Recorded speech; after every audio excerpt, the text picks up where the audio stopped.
Here's Ryan Pace, the Bears general manager, talking about the possibility of drafting a quarterback this year, despite the Mitchell Trubisky experiment of 4 years ago. They've got Andy Dalton. They've got Nick Foles. Could they draft a quarterback? Let's listen to Ryan Pace.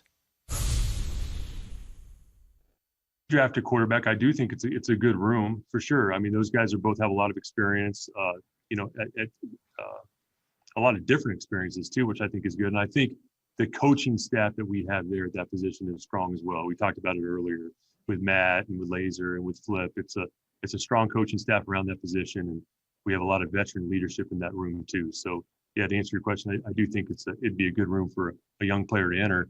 But again, we're just going to take the best players throughout this draft. As usual, they say absolutely nothing. And the very real dynamic, Chris, you and I have discussed it. If they're tempted at all to trade up, I think Virginia McCaskey is going to have to sign off on that, because you are inviting a potential problem if you trade up to get a quarterback, if you truly are evaluating whether or not to keep Ryan Pace, right, Coach Matt Nagy after this season. Because if you let them do it, number one, they're compromising future assets in a draft where it will be easier to gather information. And number two, you're either guaranteeing de facto they're going to be around to develop the guy, or you're walking into a potential problem where you're going to be hiring a new GM or a new head coach or both and saying, here's your quarterback. Right. And they may say, we don't really want this guy. Right. Exactly what happened, like to what you said with Matt Nagy and Mitch Trubisky, right? I mean, that's where, it started sour. I mean, I how many times did I talk about that? Mitchell Trubisky took the field for the first game ever, and it was a quote from Matt Nagy saying, he can't run my full offense. Like, hey, welcome to Chicago. Thanks. Yeah, great. So that's where it's like, that's where it doesn't make sense to me. And you're right. The McCaskies, again, at face value, there was a press conference or a Zoom statement last year about keeping Matt Nagy and and Ryan Pace. So that leads us to believe, of course, that, yeah, they were thinking about maybe cutting the cord and that this is a big year. So, yeah, at 20 at quarterback, I don't understand that. I really don't. And to me, the thing that I just come back to here with this type of situation is I just think you keep that conversation alive if you're Ryan Pace, because if one of those quarterbacks do fall, that you want to, again, leave the impression that maybe you will take him, so somebody will trade up to get him or something like that. That's what I come back to more than anything. I just can't imagine they're going to try to groom a quarterback when they need to win now and need somebody to help them win right now. And why would they want to deal with that? Let me just deviate slightly. Yeah. I don't understand why Pace and Nagy are on the hot seat. That's a great question. They've gone to the playoffs right. 2 of the last 3 years. Sure. And this isn't the Patriots, the Packers, perennial playoff team where, you didn't make it the third out of the last 3 years, so that's a huge negative against you. Before 2018, the year that began with that quote you're still salty about 3 years later, right? And they won the division that year, and but for the double doink, they would have advanced to the divisional round. Right. Before that year, they had gone 8 years without a postseason berth. Right. 8 years of no playoffs. Before that, 2010, 2006, they actually managed back-to-back somehow, 2005 and 2006. But there's a smattering of playoff appearances since that great team they put together in the 80s began to become dismantled. So I don't get it. Like, it's working. You've been to the playoffs 2 of the last 3 years, Bears. What the hell are you doing? I think it's a good conversation. It's a strange dynamic to me. Maybe they would be better off trading up, getting a quarterback, and basically saying to the fans, shut the hell up and let's let this work itself out. Well, I think that's where it starts. It is like the fan pressure, of course, that starts this conversation. Again, okay, so yes, 2 out of the 3 years, there's no doubt about that. Let's make it clear that they were the 7 seed this year, which in most years, this was the first year you get in. But regardless, you get in. So I don't want to take that away from them. But, yeah, I think it is an interesting psychological debate. Why did it get to this point? You're right. To me, it's like, one, Ryan Pace messed up drafting the quarterback, right? So that was the launching point for everything. You could have drafted Mahomes and Watson. What the hell are you thinking? So that's put him and that topic of conversation, on the hot seat. Then Matt Nagy was supposed to come over and be an offensive genius, and we're supposed to see Andy Reid, Eric Bieniemy high-flying offense. And, of course, it's been the opposite of that.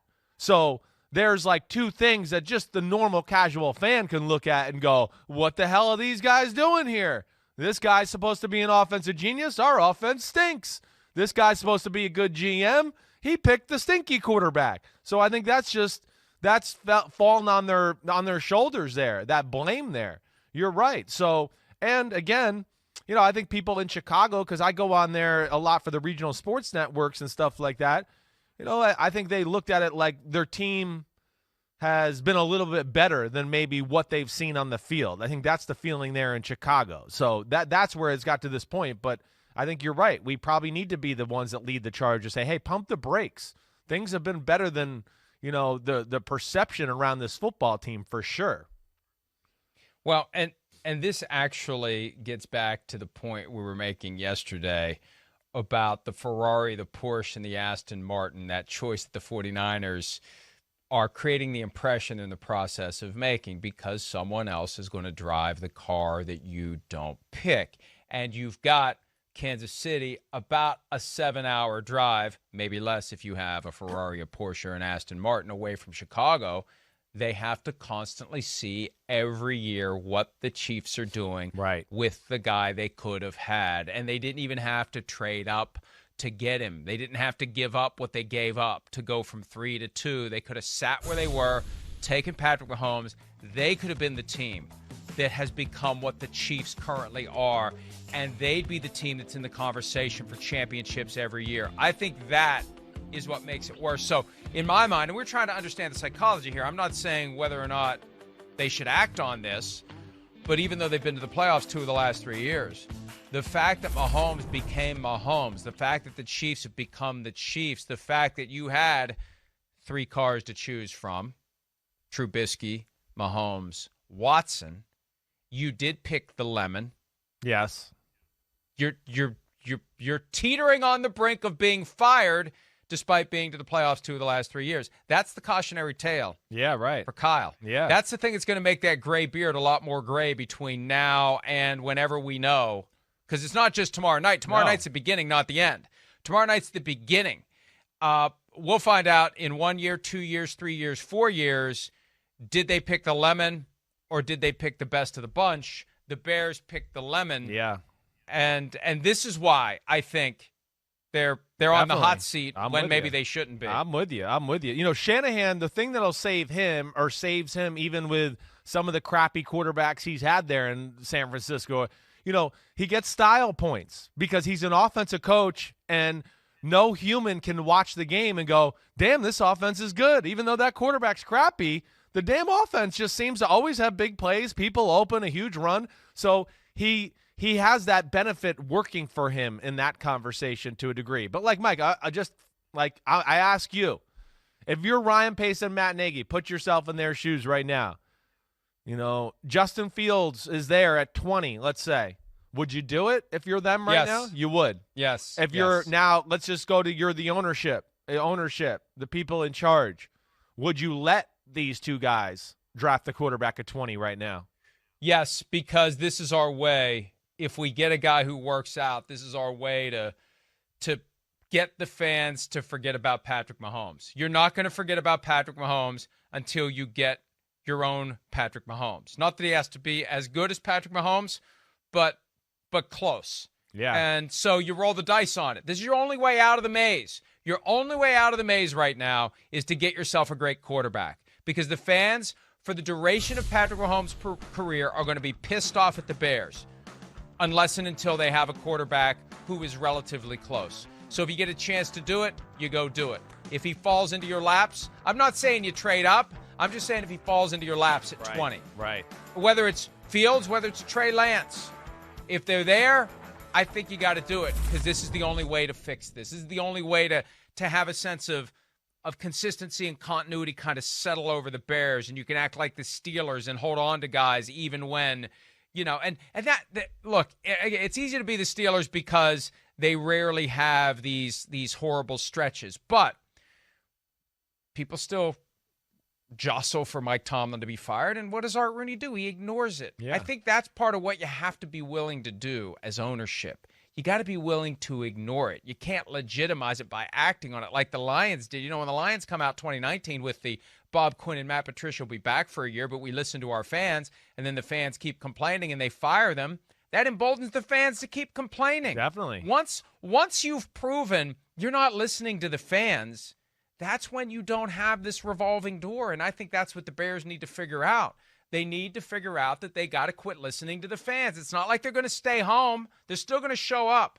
And one way to shut them up, as I said, get a quarterback who's close to Patrick Mahomes or wait for Patrick Mahomes to retire. Yeah, it's going to be interesting. Like we've talked about, I do think there's a chance that somebody falls. I don't think it's that crazy that maybe somebody is sitting there on the board around 14, 15, starting to get into that range.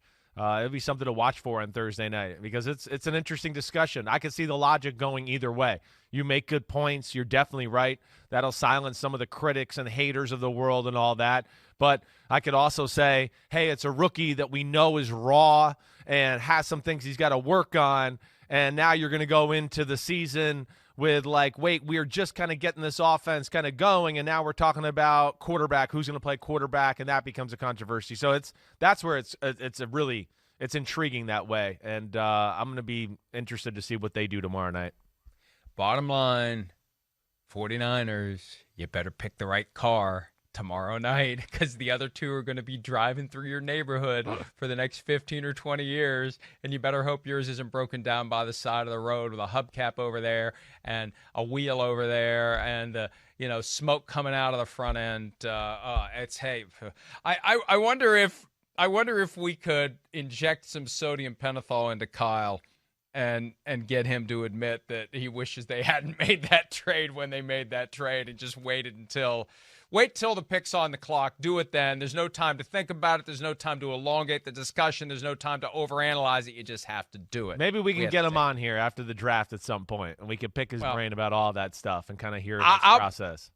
I'll be interested to see how they spin all this after the fact. Right. And I predict that one of the talking points out of San Francisco is going to be, it was that guy all along. We were just trying to create some confusion in the hopes, as you suggested yesterday, that maybe we could do a flip-flop and still get our guy. But we knew all along that was our guy. That was for the benefit of strategy. We really weren't being wishy-washy. We understand these other guys may pan out, but this was our guy all along. There was never a doubt about it. Well, and listen, is there any – I thought about this when we got done with the show yesterday a little bit.